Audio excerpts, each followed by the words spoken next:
Merry Christmas, written by USA Today bestselling author Lexy Timms, copyright 2023 by Lexy Timms, narrated by Kathleen Starr Hall. Chapter 17, December 17th. "What the hell is going on?" his father barked. Coulson didn't look up from his phone screen. For the plan to work, it helped to treat his father like an afterthought. If he wanted the chance to spend more nights with Blair, he needed to handle the obstacle in his way. The most effective move was to stand up to his father. It was also the riskiest. Coulson had always stood his ground over work matters. Rarely had he fought his father over his personal life, mostly because his personal life hadn't mattered all that much, until now. His father marched up to him, his expensive shoes making no sound against the floor as he approached. He made a show of glancing back down to look through the note-taking app on his phone. He'd made note of the items to be taken today, so he wasn't completely faking this. "You were right when you said that Ms. Hawthorne shouldn't be handling all the heavy furniture. So I got in touch with a moving company. They're going to transport some of Opal's stuff to the Golden Age antique store." After leaving the Historical Society building yesterday, Coulson had arranged for the first transport of antiques to Blair's store. They'd worked it out through text messages, and Coulson had managed to get the moving company on short notice. Helpful, considering that they'd both thought it best to move the items when Blair's store was closed. It was already dark out, and there weren't any customers around to bother, so this was the ideal time. "You're still going through that Hawthorne woman's store?" his father demanded. "Yes, Blair Hawthorne's antique store," Coulson said, sighing impatiently. "We discussed this, Coulson. We agreed." "I didn't agree to anything," Coulson said, cutting his dad off.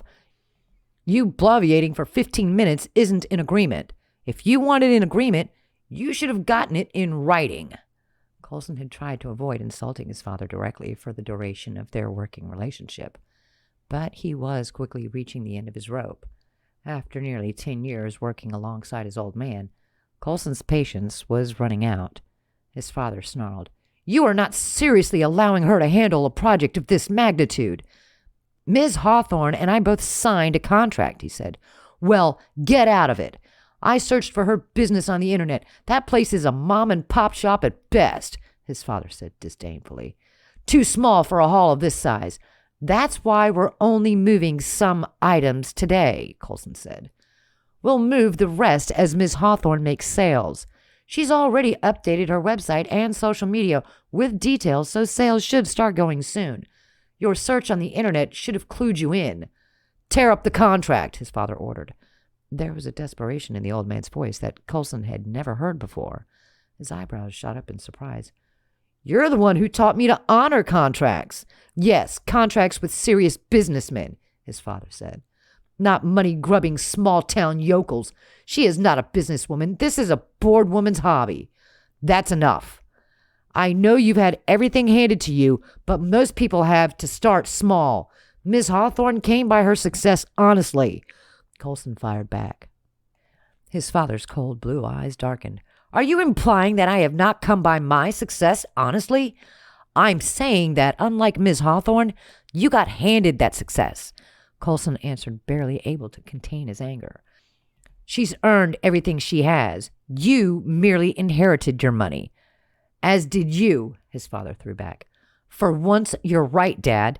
Neither of us have ever earned anything in our lives, which means neither of us has the right to judge Blair," Coulson said, knowing full well he'd done just that when he first met her. Yet, thankfully, he was starting to learn how dedicated and tenacious Blair was. If anyone could make a small business thrive, it was her. His father crossed his arms. "Oh, so it's still Blair, is it? Going to insist on being on a first-name basis with her?" Coulson was prepared to fire back, but the shouts of the workmen from the living room made him pause. He turned from his father to stride over into the living room where the movers had gathered to retrieve the chairs that Coulson had lined up near the fireplace. The commotion wasn't an argument like he'd thought. Thankfully, the movers were just loud talkers. One of the laborers stepped up to the tree, scratching his jaw as he inspected it. "Hey, boss, are we taking the tree too?" he asked loudly. "What are you, an idiot?" one of his colleagues demanded. "You think we're here to transport a decorated Christmas tree?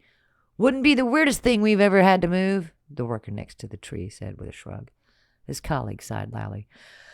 Look, forget about the tree. These chairs aren't going to move themselves, so get going.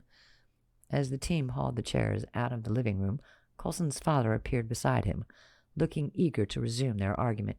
Save it, Coulson said before his dad had the chance to start up again. The contract's been signed. I'm not going to tell Ms. Hawthorne that I'm breaking my word because my father told me to. I have a good mind to tell these men to take the tree with them, his father muttered angrily. You're not paying them, Coulson said through gritted teeth. I am. His father looked across the room at the tree. Coulson had already turned the lights on like he had been doing every evening since Blair had helped him put it up. You decorated that tree yourself? His father asked. He knew it was best to lie, but he couldn't. Her assistance with the tree meant too much to him. I got help. Ms. Hawthorne again? Coulson felt his chest tighten as he thought of her. Yeah. His father heaved out a sigh. You'd rather spend your Christmas with that woman. What? Coulson stopped to glance at his father. If he didn't know any better, he could swear the older man looked, well, sad, lonely, diminished, as if it was killing him to acknowledge a single tree. Don't worry. Blair and I don't have that kind of relationship. Not anymore, a voice in his head taunted. Maybe they'd never had that kind of relationship. Hard to imagine that they'd been able to put up a tree together within days of knowing each other, but now they were so far apart that spending Christmas with her felt impossible. You and I could do something for Christmas Day, his father said stiffly. A father and son event. Had his father lost his mind? Coulson's mouth fell open.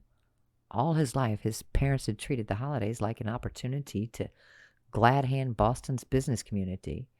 They regarded Christmas Day itself as a chore, something to endure on the one day they couldn't peddle influence or make more money. There was nothing sentimental about this time of year for his family. Servants decorated, and his parents grudgingly but politely hosted their extended family. Gifts were interchangeable items chosen by assistants. So while family was present, it had never been an opportunity for any of the Bennetts to actually bond. They ate food. None of them could actually cook themselves, and when they did talk, they talked business. That was it. A father and son event, Coulson repeated, still stunned. His father avoided his gaze and put his hands in his pockets. Something to do. Better than idling around here doing nothing. You'll be back in Boston by then. And leave my only son in this mansion all alone on Christmas Day? His father shook his head. No, that would be a travesty. You really don't have to do that, Coulson said. No, I want to, his father said, though from the strain in his voice, it actually sounded like the last thing he wanted to do. What about Mom? You're going to leave her all alone for Christmas? Coulson asked. She'll hardly be alone. Between the Bennetts and her side of the family appearing, she won't even notice our absence, his father said glumly. And half of her social circle will drop by anyway. His father was right about that. Coulson's mother was much more concerned with keeping up appearances and lording over her outwardly perfect life over high society. Even among elites, there was a hierarchy, and the Bennetts were at the top. His mother might as well have been the Queen of Boston. She was born into old money and then married into even older money. Her pedigree was impeccable, something she never let anyone forget. If Coulson or his father were absent for Christmas, she'd hardly notice. And even if she did, she'd brush over the momentarily slight by acting like her husband and her son were working on some business that was too important to make an appearance during Christmas. She'd add a few hints about the family mansion in rural Massachusetts by sharing photos of the lavish residence, and that would be enough to placate the upper crust. She'd wrapped them all around her finger well enough. So there was no use arguing the point with his father, and truthfully, he was willing to spend the day with the old man because Coulson knew that it would make Blair happy. This was what she wanted for him, a chance to connect with his family. If it wasn't for her influence, Coulson would have refused his father's offer and sent the old man on his way back to Boston, because too much emotional distance had built up over the years. But her happiness meant something to him. Frankly, at that moment, it meant everything to Coulson. Putting a smile on her face was the only gift he wanted this holiday. corny as that sounded. Fine, Coulson conceded. We can celebrate Christmas. Blair was so distracted by her thoughts that she almost tripped over the newly arrived 19th century rocking chair on her way to the front desk. Whoa, careful, her brother Kyle cautioned as he rushed up to her. I'm fine, she said. Are you? Kyle sounded concerned, which was never good because her older brother typically made fun of her whenever she almost face-planted. I'm okay, she said, trying to reassure him. I'm good. Maybe you're working too hard, her brother said, placing a hand on her shoulder. She had been working all evening, the same as her brother, ever since the movers had arrived with the first collection of furniture from the Bennett mansion several hours ago. With her brother's help, she'd worked hard to put that first set of antiques on display around the shop, and now the movers had returned with the second and final set for the evening, the last set of chairs. Fatigue started to set in. She felt it in her shoulders. Blair couldn't remember the last time she'd worked this hard. Ordinarily, she would have been excited about getting such an incredible set of antiques, but she'd been distracted by thoughts of Coulson all day. Moving furniture around hadn't helped her overcome her misery. You're worth everything, Blair. She had replayed those words over and over in her mind. What had he meant by that? He couldn't possibly have made that declaration in a romantic context. Sure, Coulson was attracted to her. Their incredible night together confirmed that. But one night didn't mean much to someone like him. At best, it was just a fling. Something fun and temporary that had already run its course. So why was she fretting over it? Because even though it might have been a fun yet insignificant fling to Coulson, to Blair it meant so much that she hadn't been able to breathe all day.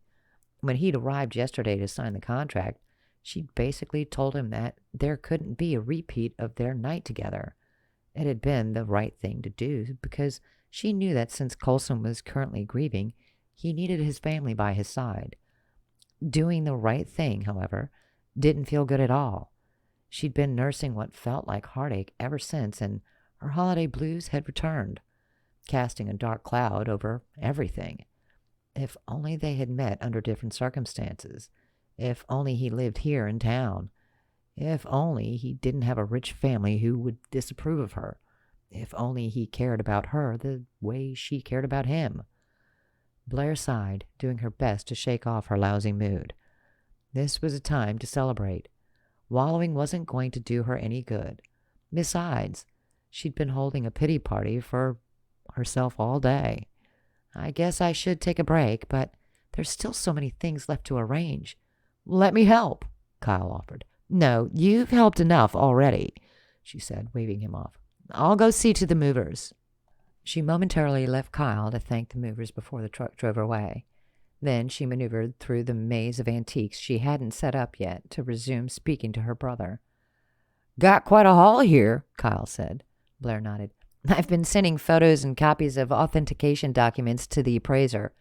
Based on everything we've seen, this is quite a treasure trove. At the moment, she heard a knock on the shop's glass entrance. Her traitorous heart jumped. It was Coulson, standing out front holding an enormous box in his hands. Without pausing to think about how giddy she probably looked, Blair rushed up to the entrance and flung the door open for him. She hadn't expected to see him tonight since they'd been making plans via text. Now that he was here, she felt her pulse quicken at the sight of him. Thanks, Coulson said confidently, striding into the shop like he was an expected guest. So you've got the first shipment?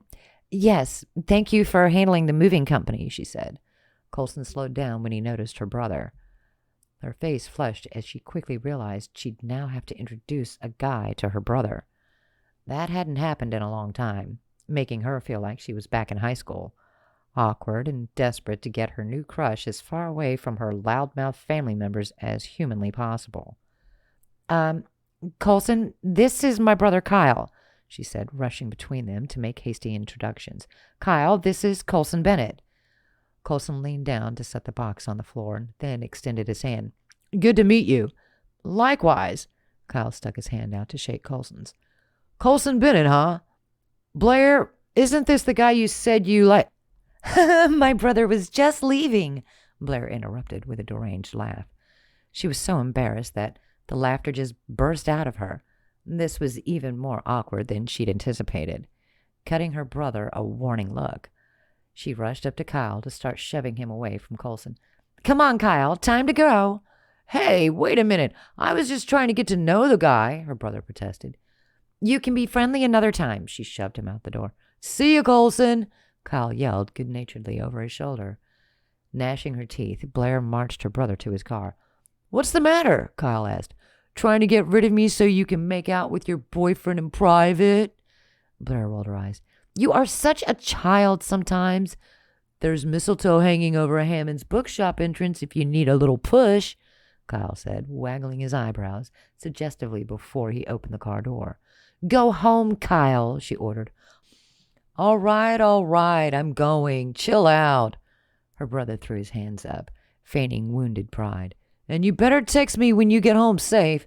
Otherwise, I'm going to break that guy Coulson's legs.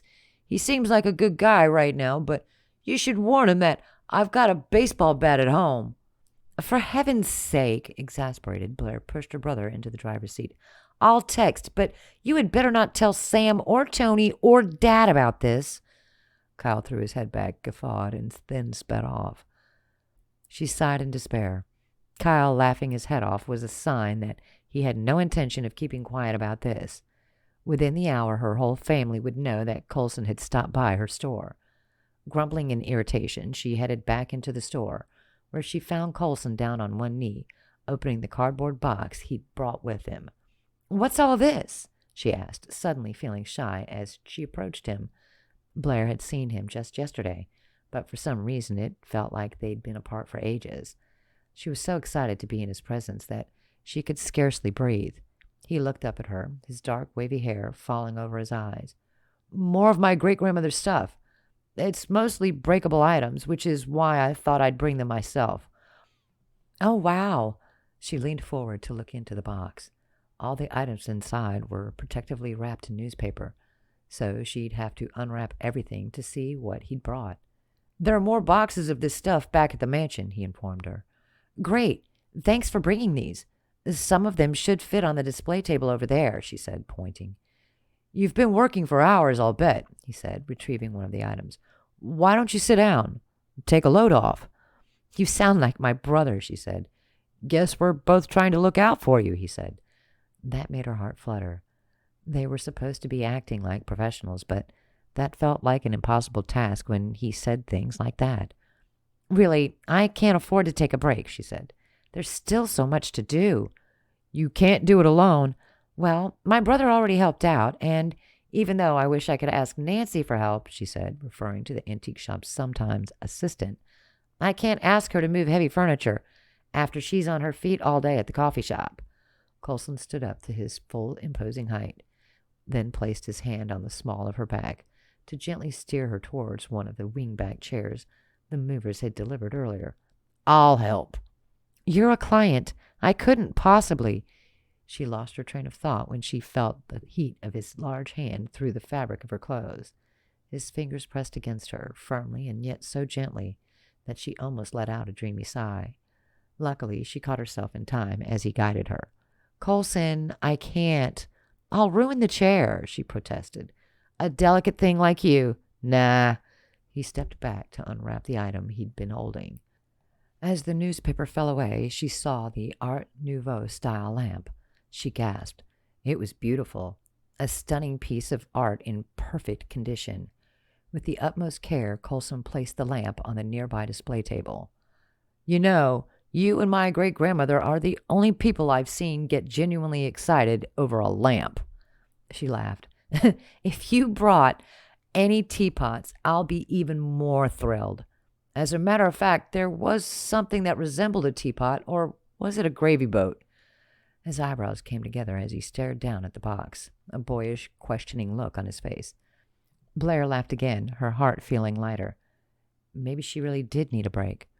"Either way, I could put all the kitchen items on the shelf back there." "Nope, I've got this." Coulson started to take off his jacket, then he placed it on top of the box. Heat crept up her face when she realized she was staring at him and remembering what it was like to see him get completely undressed. He'd only removed one article of clothing, yet here she was, practically ogling him. "First, I'm going to set up the rest of the furniture," he continued. Face still burning, she glanced over at the furniture that had been haphazardly placed close to the store entrance. Her shoulders did ache a little from arranging the first set earlier. "Are you sure?" "Sit down, Blair," he said sternly, his gravelly voice making her tremble. Well, she wasn't going to argue when he used that tone, so she did as she was told and sank into the wingback chair. Gosh, it felt good to have some kind of cushion against her back. The chair was sturdy, yet comfortable. She shut her eyes, releasing an exhale, the softness of the chair upholstery already alleviating the tension in her shoulders. This was exactly what she'd needed, and she hadn't even realized it. When she opened her eyes, she found that Coulson was already carrying an 18th century marble bust like it weighed nothing. From her place on the chair, she directed him to put the bust on the counter where she displayed all the sculptures. As he set the marble down, Blair found herself staring at him again. Even though he was wearing a heavy sweater, he had rolled up his sleeves, and she could still see the muscles in his powerful forearms. Still see the way his chest and back muscles flexed beneath all that fabric. Desire set her body on fire, forcing her to bite her lips so she didn't do something stupid like whimper or sigh longingly. Even though she was dreading his answer, no matter what response he gave, Blair decided to ask about his father. That was the topic that would remind her that she had to stick to professional duty, no matter how much she wanted a repeat of their night together. "How's your dad handling the big move?" she asked, bracing herself. For what, she wasn't quite sure. If Coulson's father had accepted their working relationship, that would mean that she needed to stick to it so that she wouldn't offend the Bennets. But if his father hadn't accepted her services, then she was still driving a wedge between father and son, something she couldn't accept. Either way, her hopes would be dashed regardless. Blair couldn't have him, even if his family accepted her services. Coulson shrugged. "He's not too happy about it, but when is he ever happy?" "I take it he still doesn't like or trust me." He returned to the assortment of furniture to pick up a chair. "He's judging someone he knows nothing about. He hasn't even met you." "Fathers can be protective," she said softly. Coulson gave a derisive snort. "Real model father, my old man." "Is he really so bad?" she asked, wanting to understand. Despite her own father driving her crazy with his constant meddling in her love life, Blair adored her dad. Although, if she was being honest with herself, she was pretty sure that she was a disappointment to him. That made her heart hurt, so she forced herself to put those thoughts out of her mind. "I don't know," Coulson grunted as he set the chair down. "Most days he's a jackass, but today he was weird." "Weird? How?" "He asked to celebrate Christmas with me," he said. Her eyes widened, and suddenly the ache in her heart subsided. "What? Coulson, that's amazing." Coulson returned to the pile of furniture. "Amazing or suspicious?" Frowning, Blair crossed her arms. "Wanting to celebrate the holidays is suspicious now?" "My father hates the holidays," Coulson said. "Hates. He thinks it's all a sentimental waste of time. The only reason he ever joins in is to make business deals." "He hates the holidays, but he loves you," she said. Coulson was once again lugging furniture across the store. "Doubt that. The old man's heart is made of ice. Besides, he's never cared about spending time with his family. Why start now?" "Maybe it is a little out of character," she conceded, "but he lost his grandmother this year. That might have melted that icy heart a little." Another snort. He continued moving furniture, while Blair tried not to feel guilty about taking a break. Finally, after some silence, she asked, "Have you considered getting a present for your dad?" "I'm sure one of my assistants is taking care of that as usual," he said. "Yes, but how about something from the heart?" she suggested. "You said you rarely get those types of gifts. Wouldn't it be great to give your father something you put thought into?" "I'm getting you a gift, remember? As a thank you for all your help." "Yes, I remember," she said softly, thinking back to the day she'd helped him put up the Christmas tree at his place. They'd agreed to exchange gifts as friends. There was $100 minimum. We never specified an amount. You just said to keep it reasonable, he reminded her. She could just imagine what a rich guy like Coulson thought was reasonable. Blair just hoped that between his father's arrival and trying to sell the antiques, Coulson wouldn't find the time to do something crazy. A pair of socks is fine by me, she hinted. He pushed a mahogany desk against a wall. Does any of this stuff need to be restored? He asked, seeming to ignore Blair's hint. I chose everything that was in good shape for the first couple of sets, she told him. That way we can get a professional to do the restorations at the mansion. There are a couple in the area that I've worked with before. They're excellent. Pretty sure we can get them to start after the holidays. Wonder if they'd need a hand, he said. I used to love fixing stuff at Opal's house. I like getting my hands dirty. Haven't done much of that kind of work in years, though. I suspect there isn't much time for that in an office setting, she said. No, there definitely isn't. My family used to be builders, but we handle commercial real estate now, he said. Since he'd brought up the family business, she decided to ask about the company, mostly so she could hear his low, deep voice while she settled back in a comfortable chair. As he spoke, his rich baritone lulled her to sleep, and then she felt his gentle hand on her shoulder. Her eyes opened slowly.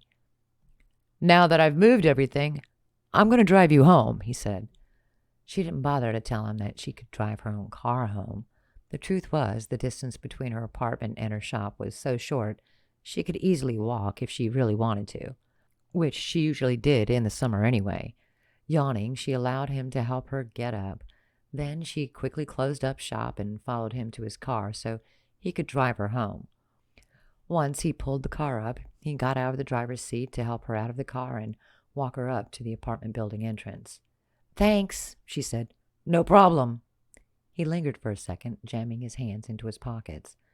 Coulson looked like he wanted to say something further. Suddenly, there was a tension between them, heavy enough for her to feel a spark of anticipation. She shivered, wondering if he'd asked to come inside. Against all sense and reason, Blair hoped that he would.